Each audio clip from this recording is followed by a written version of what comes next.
Hello everyone, welcome back at Amateur Vintage Electronics. Today I'm going to do another in-depth video. I already did this for the Macintosh Plus, and this time I'm gonna do this for the Macintosh SE.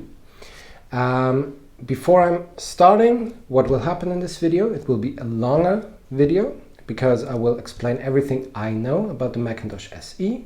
So I will tell you a little bit about the hard facts. I will show you the accessories for the Macintosh SE, the different versions that are out there, and then I will take one, dismantle it completely to create an exploded view and explain every single part to you. So if you want to take apart your Macintosh SE or just want to know what's in there, this video might help you a lot. I will cut it into sections so you can jump to whatever you're interested in, and yeah, you don't need to watch the whole thing because, like I said, it will be a longer video. That said, let's get started with the hard facts, a little bit about the history. The Mac SE came out in 1987. It was the fourth Mac in the traditional lineup. So there was the Mac 128K, the 512K, the Mac Plus, and then the Mac SE. It was also the first one after the Steve Jobs era. It did cost about $3,900 US back then if you wanted the version with an hard drive, because it was also the first Macintosh computer with an internal hard drive, or the possibility for an internal hard drive. The RAM is the same as the Macintosh Plus. It's from 1 to 4 megabytes. It was released with an enhanced version in 1989. That means this version then could read also high-density floppy drives.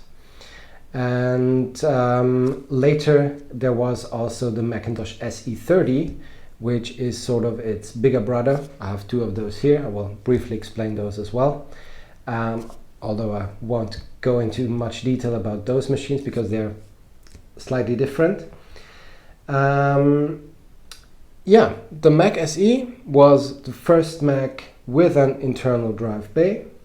It was the first Mac capable of having either an internal drive and a floppy drive or two floppy drives. It was the first Mac with an expansion slot, which means you could easily add video cards, network connectivity cards, or memory expansion cards onto the motherboard, the logic board.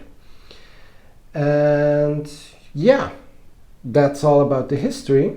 I will now briefly show you the accessories the Mac SE shipped with.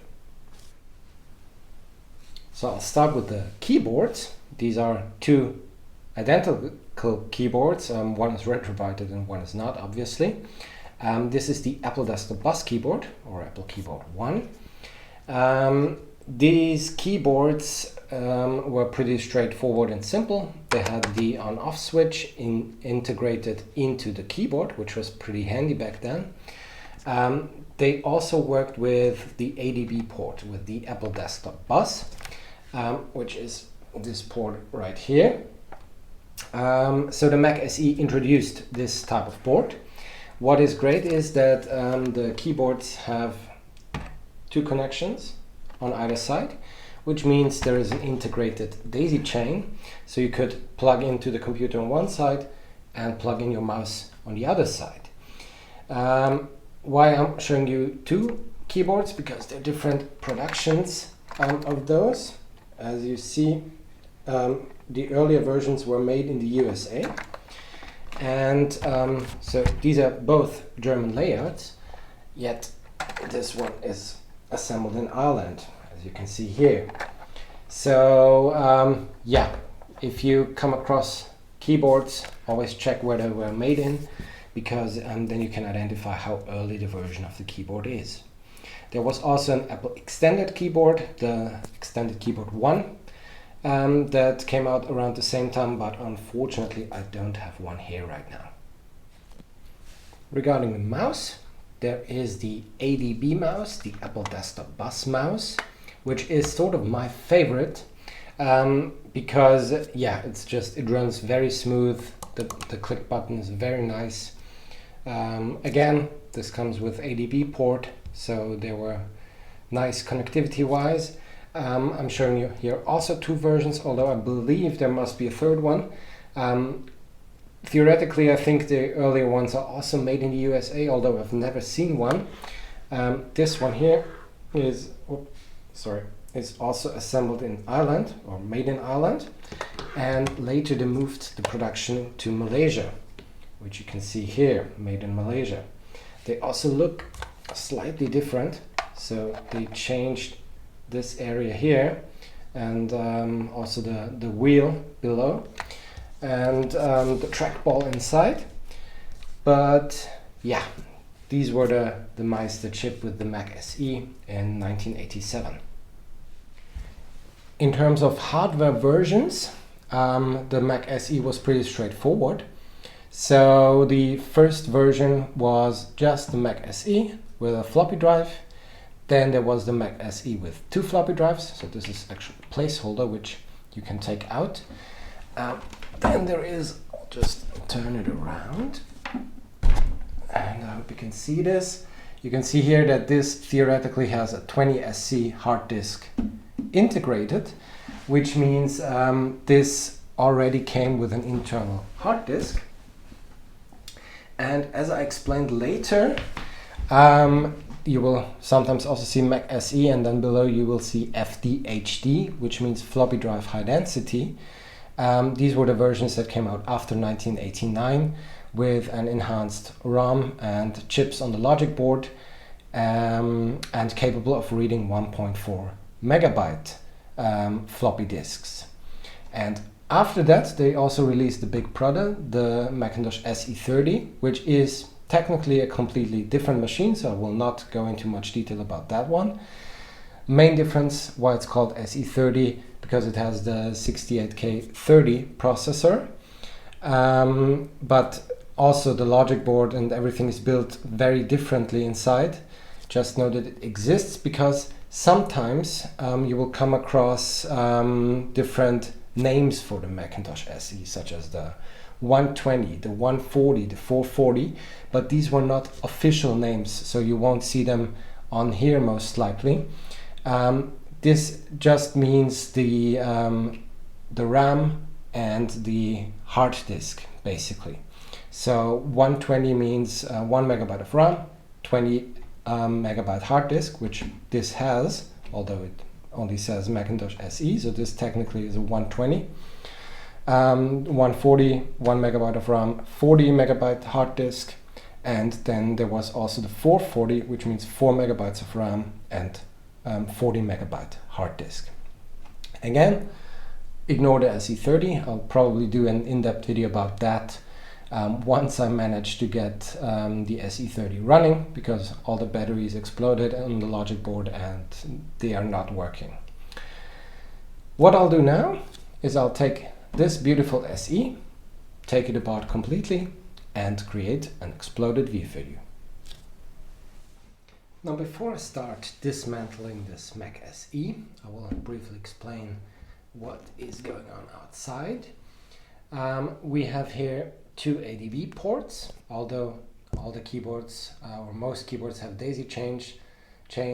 Some third-party accessories have not, so they have 2 ports for a mouse and the keyboard theoretically. There we have the expansion slot where you could fit things such as a video card with an output connector onto the expansion slot.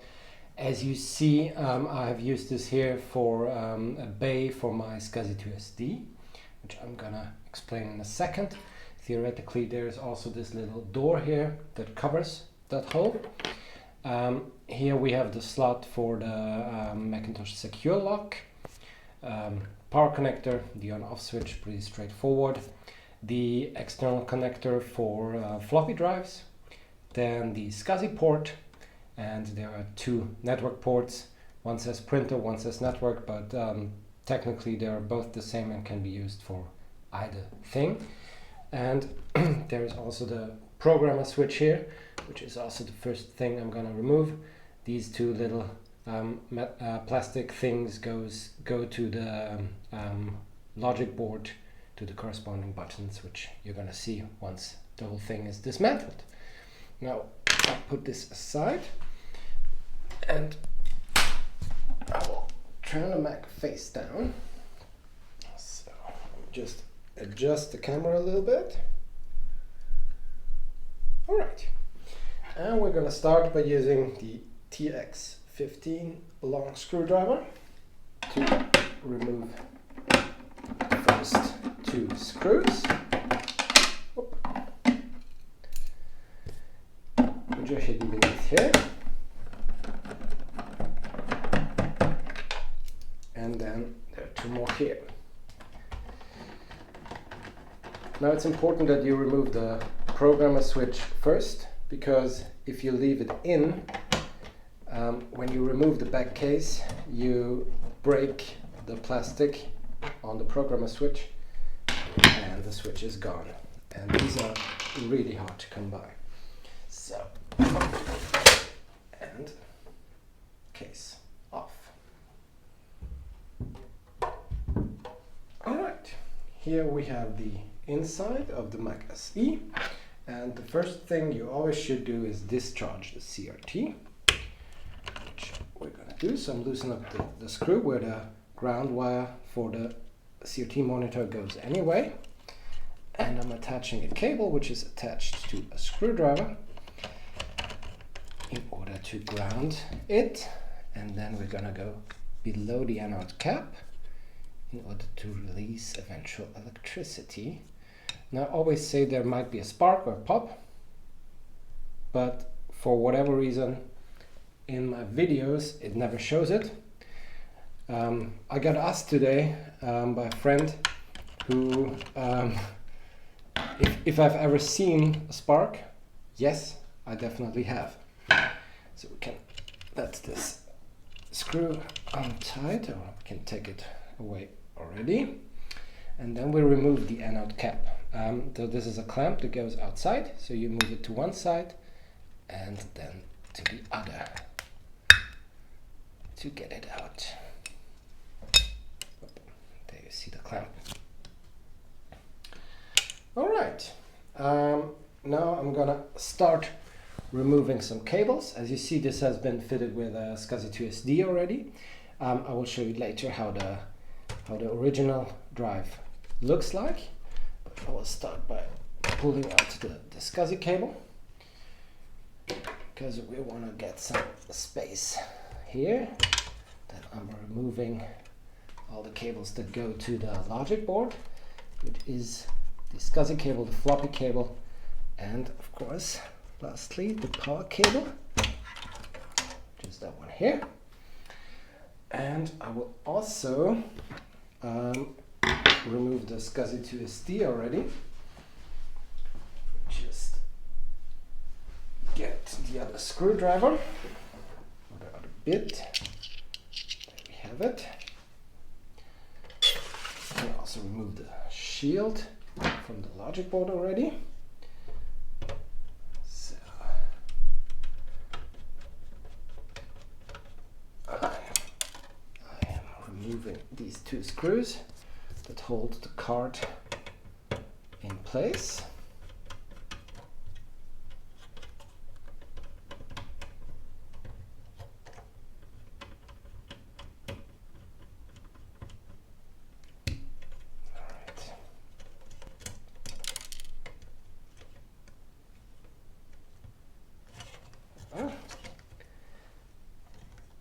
It does not like me. There we go. 1 and 2. As you see, this is a 3D printed holder for the SCSI 2SD 50A. I use this one because it's the slimmer version, and that's actually pretty nice. So then I will turn it like that. We're gonna remove the logic board. Now, how to remove the logic board? You need to make sure to unhook these two metal handles here carefully, because they bend easily.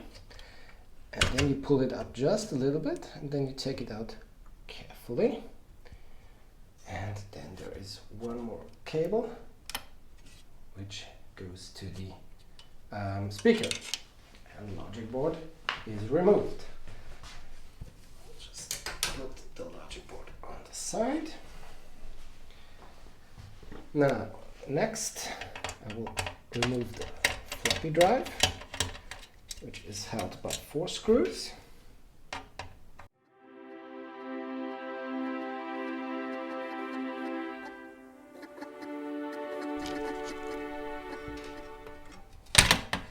And voila, you can take out the floppy drive. That's it. Now, fun part, which is the analog board. Alright, so the analog board has 5 screws, which are 2 here, 2 below here. Ignore these for the moment. And then there is one that goes to ground for the power supply. I will remove that one first.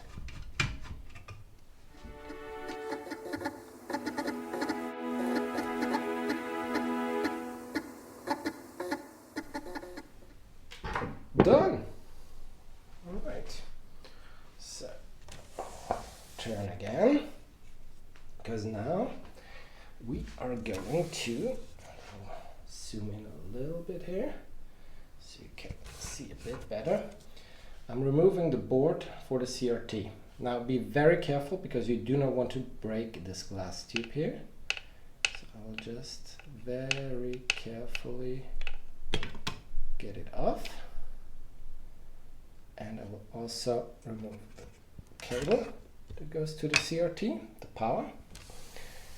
After that, you can just take it, you grab it and you slide it out very carefully. Oops. Exactly what's not supposed to happen.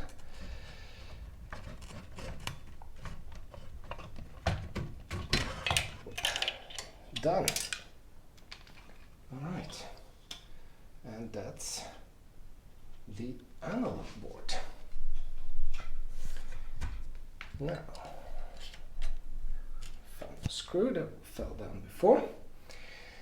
Next, we're going to remove the carriage case, which is held by a couple of screws here. I'll change back to the TX15.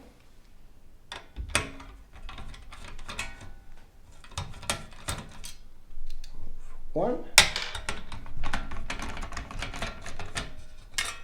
2, and then there are 1, 2, 3 more here.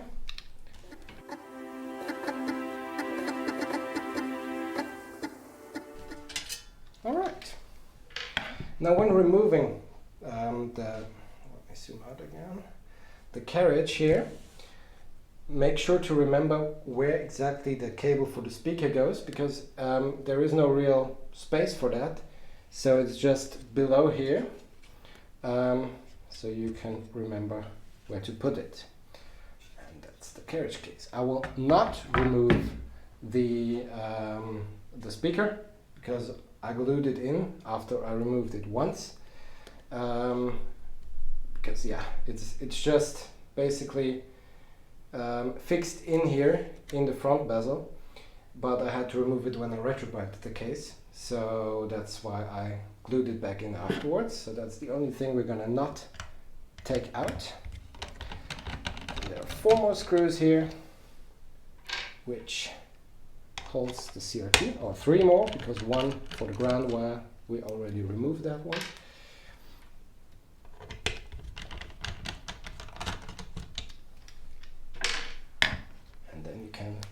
Carefully take out the CRT monitor.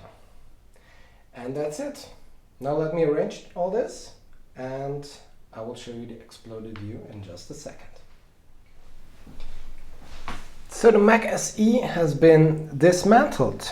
You will briefly see a flyover across the image I've taken. You see every part beautifully laid out. And now I'm gonna explain everything to you. Now, let me move a bit closer. Let me start over here. There is not much explaining to do.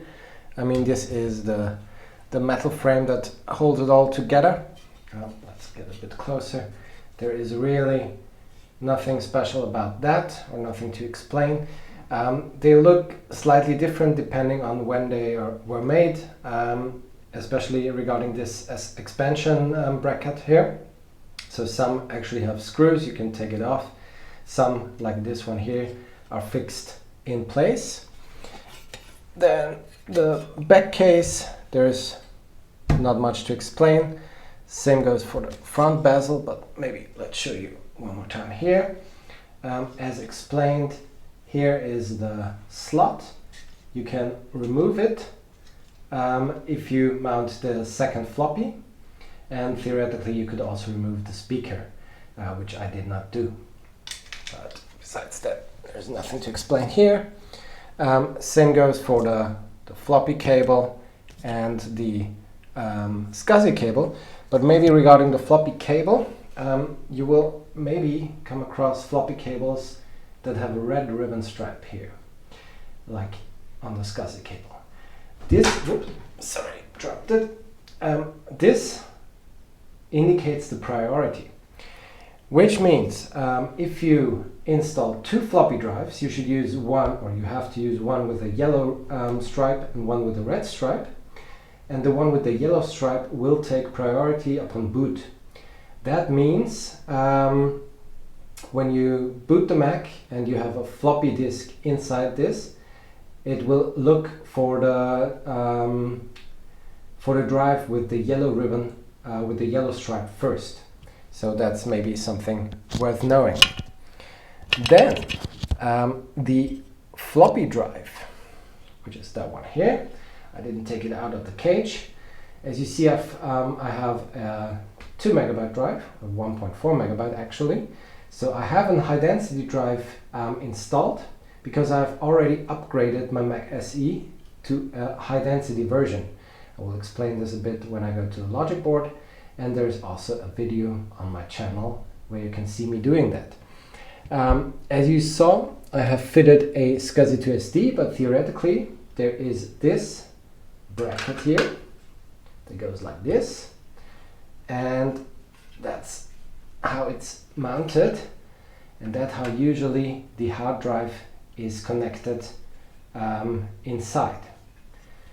Also, the hard drive bay has a light that then shines on the front bezel of the Mac SE. Just know that this is optional because, like I said, I fitted my Mac with a handy SCSI to SD, which is much more lightweight. It doesn't need power supply because it takes power from the SCSI, and yeah, it's just a nice thing to have. Then the cover for the logic board, there's not much explaining to do here. Same goes for the CRT monitor, which is also pretty simple thing that does what it does. The two boards are the things that need a bit more explanation. Now, come a bit closer to the camera. I hope you can see this. This is the Mac SE port and board. Keep confusing these. Here we have the SIM slots for the RAM. As I told you, can be fitted with 1 megabyte up to 4 megabytes. There are several versions of the board. Some have a resistor here which you can clip or unclip depending on which RAM configuration you have. Mine here has this little thing here where you can just move the switch depending on the RAM you have installed. This is the expansion bay, so you can hit on video cards, expansion cards, whatever. And the important thing are these three chips here, the high ROM, the low ROM, and the IWM or SWIM chip. These are the things that determine a high density version, so the FDHD or the regular SE. As I told you, I've changed these 3 chips to the high density version so I can run high density floppy drives. Regarding the capacitors, as you see, you have quite a few here, but luckily these are not SMDs, not surface mount capacitors. That means they are not that prone to leakage and you might not have to change them. I did never change them and it runs just fine. So if somebody tells you recap, I'd have to say if you have these ones, especially these axial ones, then don't change it if they work fine. And as I told you earlier, these are the 2 buttons that go that connect to the programmer switch outside. On the logic board itself, there's not much that can break. One is the battery, which I immediately removed when I received this one. This was a soldered-on battery, which did not leak, luckily. There are also different types of batteries on these Mac SE boards, but I recommend when you get a vintage Mac, always remove the battery first thing. That's like the most important advice. Now, going to the analog board, this has been heavily redesigned as opposed to the Mac Plus. Now, I'll get it here. I hope you can see it. I'll get a bit closer. Oop. So like that. This power supply can actually be removed as one. These are the 4 additional screws I told you you should not touch when dismantling the Mac, because this is just screwed on here and connected to the board once with this simple plug. So if the power supply fails or has a problem, you might be able to find this whole unit as a one on the internet and just replace it. So it's easier to service or easier to exchange but harder to service, because opening this up and working around inside there is a rather tough thing. The Mac SE was the first Mac fitted with a fan, so that heavily prolonged the lifespan of these machines. Then we have here, of course, the transformer for the CRT monitor, and here we have some capacitors that actually might leak. So if you have video problems, it's most likely one of these capacitors and you should change or replace them. But as of now, this was also fine and still is as I received it, and it hopefully runs after the dismantle procedure now, but we'll see that once I've put everything back together. So the analog board is really different a lot compared to the Macintosh Plus, but I think it's built much easier. Alright, I think I covered everything, so I will now put the whole thing back together and then we'll run a test and see if everything works.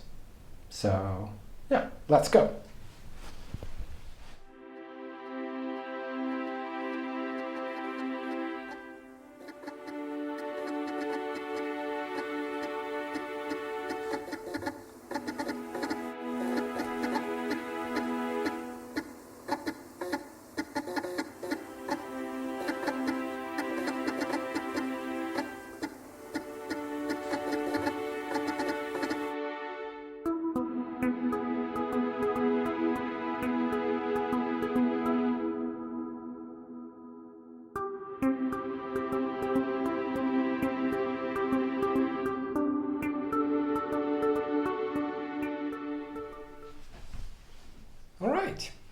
As you might have noticed, I forgot to install the shield for the logic board, which means I had to take off the back case again and mount the shield. Nonetheless, the reinstallation is finished. It has all been put back together, and now Let's turn it on and see if it works. It bongs, which is a good sign. And it boots into the system. As you see, I'm running 755. Yeah, so everything seems to work just fine, which I'm very happy. I hope this video helped you in case you're trying to service your own Macintosh SE or your SE FDHD. This applies to all SEs except the SE30, which I told you is built differently on the logic board. I hope you liked it. Please give me a thumbs up if you did, and please subscribe to my channel and stay tuned for more. Take care and have a great day.